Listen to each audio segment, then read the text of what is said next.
বেতাগা ও মুহুরীপুর এলাকায় কৃষকদের সঙ্গে মত বিনিময় করলেন কৃষিমন্ত্রী রতন লাল নাথ। রাজ্য সরকার কৃষকদের আয় দ্বিগুণ করার লক্ষ্য নিয়ে কাজ করে যাচ্ছে।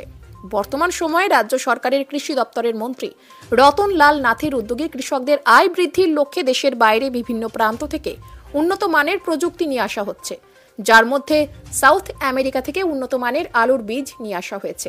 এই উন্নত মানের বীজগুলি রাজ্যের বিভিন্ন প্রান্তে কৃষকদের মধ্যে বিলি করা হয়েছে, যার মধ্যে দক্ষিণ ত্রিপুরার শান্তির বাজার মহকুমার বেতাগা এলাকায় কৃষকদের মধ্যে এই উন্নত মানের বীজ দেওয়া হয়েছে। এই বীজ থেকে কি পরিমাণে আলুর ফলন হচ্ছে ও কৃষকদের মতামত জানতে শুক্রবার বেতাগা এলাকায় ছুটে যান কৃষিমন্ত্রী রতন লাল নাথ। তিনি সরে জমিনে গিয়ে আলু লাগানো জমি পরিদর্শন করেন এবং এই আলু রোপণের বিভিন্ন উপকারিতা নিয়ে কৃষকদের সঙ্গে আলোচনা করেন। বেতাগা এলাকায় আজকের এই পরিদর্শনে কৃষিমন্ত্রীর পাশাপাশি উপস্থিত ছিলেন শান্তির বাজার বিধানসভা কেন্দ্রের বিধায়ক প্রমোদ রিয়াং, কৃষি দপ্তরের director Sharadindu Das, deputy director Sumit Kumar Saha, শান্তির বাজার পুর পরিষদের চেয়ারম্যান স্বপ্না বৈদ্য, ভাইস চেয়ারম্যান সত্যব্রত সাহা, বগাফা কৃষি দপ্তরের তত্ত্বাবধায়ক রাজীব সেন, বগাফা পঞ্চায়েত সমিতির চেয়ারম্যান শ্রীদাম দাস সহ অন্যান্যরা। বেতাগা এলাকায় কৃষি জমি পরিদর্শন শেষে মন্ত্রী ছুটে যান জোলাইবাড়ি ব্লকের অধীনে মুহুরীপুর এলাকায়। সেখানে গিয়ে উন্নত মানের ধান চাষের কাজ পরিদর্শন করেন কৃষিমন্ত্রী রতন লাল নাথ।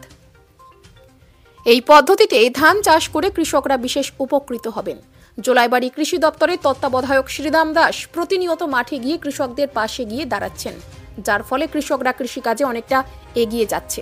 কৃষকদের এই ধরনের ব্যাপক উন্নয়নে খুবই খুশি মন্ত্রী রতন লাল নাথ। মুহুরীপুর এলাকায় গিয়ে অন্নদাতাদের সংবর্ধনা প্রদান করেন মন্ত্রী। মুহুরীপুর এলাকায় আজকের এই পরিদর্শনে মন্ত্রী রতন লাল নাথের পাশাপাশি উপস্থিত ছিলেন জোলাইবাড়ি বিধানসভা কেন্দ্রের বিধায়ক তথা মন্ত্রী শুক্লাচরণ নোয়াতিয়া, জোলাইবাড়ি কৃষি দপ্তরের তত্ত্বাবধায়ক শ্রীদাম দাস, জোলাইবাড়ি এগ্রি স্ট্যান্ডিং কমিটির সভাপতি বিকাশ বৈদ্য, জোলাইবাড়ি ব্লকের পঞ্চায়েত সমিতির ভাইস চেয়ারম্যান তাপস দত্ত, বিশিষ্ট সমাজসেবী অজয় রিয়াং সহ অন্যান্যরা।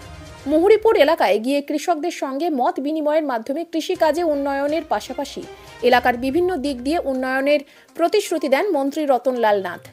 মন্ত্রীকে কাছে পেয়ে খুবই আনন্দিত এলাকার লোকজনেরা। আজকের দিনে বিভিন্ন কর্মসূচির কথা ও রাজ্য সরকার ও কেন্দ্রীয় সরকারের বিভিন্ন উন্নয়নমূলক কর্মসূচির কথা সংবাদ মাধ্যমের সামনে জানান মন্ত্রী রতন লাল নাথ।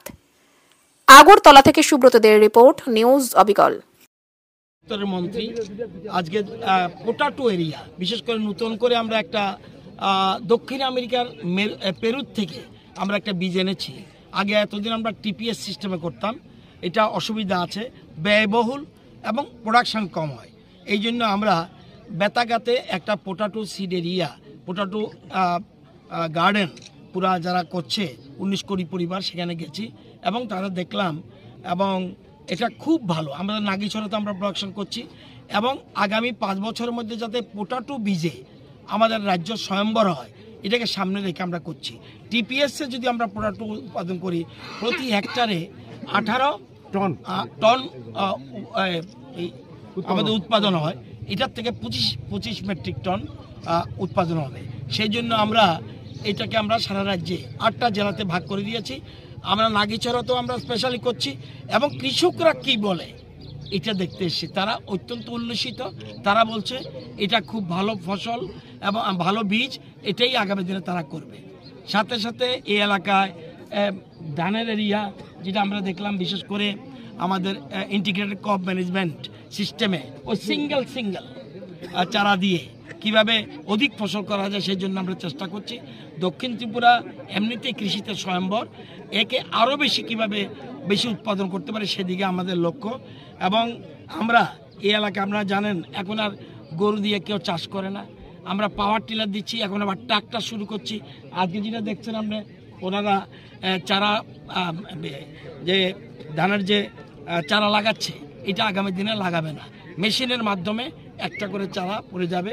এটা আমরা সেই মেশিনগুলিও দেব এবং মুহুরীপুর ব্লকে 2টো মেশিন দেব, যাতে দেখা যাবে একদিনে 20-30 কানি জমি একসাথে রোয়া ফেলতে।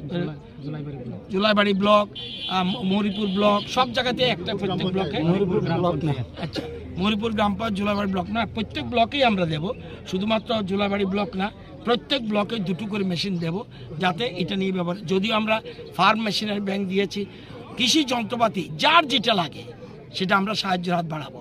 কারণ কৃষকদের আয় ডাবল করা আমাদের দেশের প্রধানমন্ত্রীর মূল উদ্দেশ্য। প্লাস আমরা কৃষকরা অন্নদাতা, তাদেরকে যদি ভুলে যাই তাহলে কিচ্ছু লাভ হবে না। সেই জন্য তাদের সাথে শেয়ার করতে আসলাম।